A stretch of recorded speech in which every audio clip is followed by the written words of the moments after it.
मांगरोल क्षेत्र के किशनपुरा नहर के बोरदा के पास मिले किशोर के शव के मामले में निष्पक्ष जांच और आर्थिक सहायता की मांग को लेकर परिजनों व ग्रामीणों द्वारा दिया जा रहा धरना प्रशासन से वार्ता के बाद समाप्त हो गया।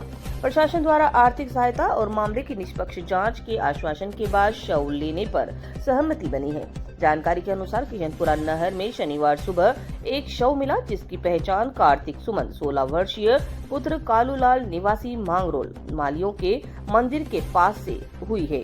परिजनों ने बताया कि कार्तिक 13 मार्च को दोपहर करीब 2 बजे घर से लापता हुआ था। शनिवार सुबह 11 बजे उसका शव मांगरोल की किशनपुरा नहर में बोरदा के पास मिला।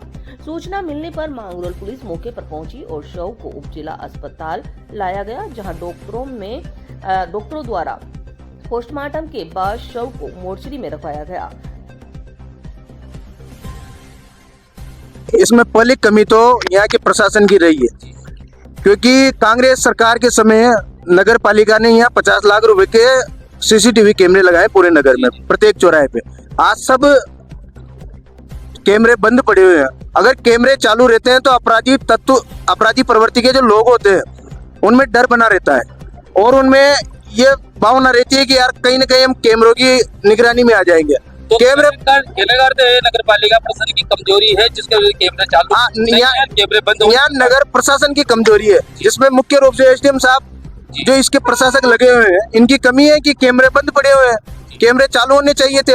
आज कैमरे चालू होते तो शायद वो लड़के जो जिस प्रकार उनके परिवार के बता रहे हैं कि 2 लड़के बिठा के ले गए उसके स्कूल के, तो वो शायद डर की वजह से नहीं ले जाते।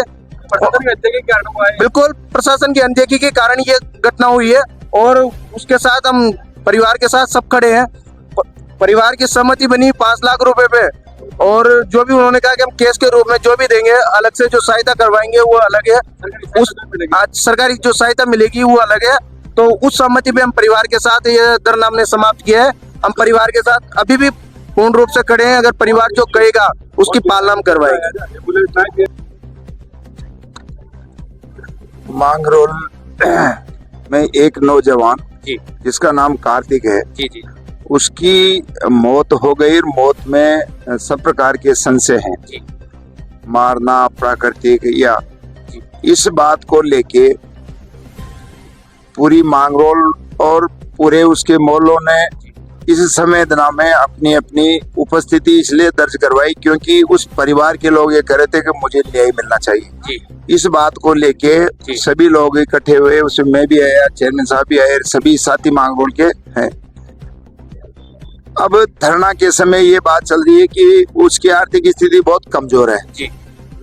अब संवेदना व्यक्त करते हुए इस सरकार को चाहिए कि सरकार का कोई मंत्री उसका कोई प्रतिनिधि यहाँ धरने पे आके ये आश्वस्त करता, क्योंकि पूर्व जो सरकार रही है कांग्रेस के प्रतिनिधि के रूप में प्रमोद जैन भाई रहा है।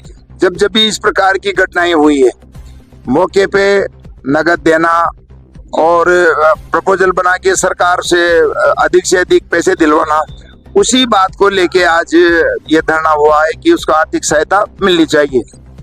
क्या सहायता मिली आपको? फिर यहाँ पे प्रशासन किस प्रकार से? प्रशासन की 3-4 बार वार्ता हुई, वार्ता होते होते वार्ता टूटने के कगार पे थी, तो प्रशासन ने सरकार से या कलेक्टर साहब से कहीं बात की होगी, समय दिया होगा।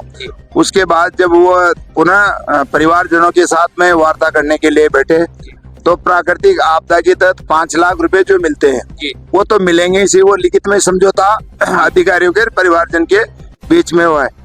अन्य और भी सरकार के नियमों में या कोई उनसे जो भी सहयोग होगा वो भी निश्चित रूप से मिलेगा। इसके अभी कमिटमेंट लिखआउट के रूप में हुआ है और इस बात के लिए परिवार पहले राजी हुआ है।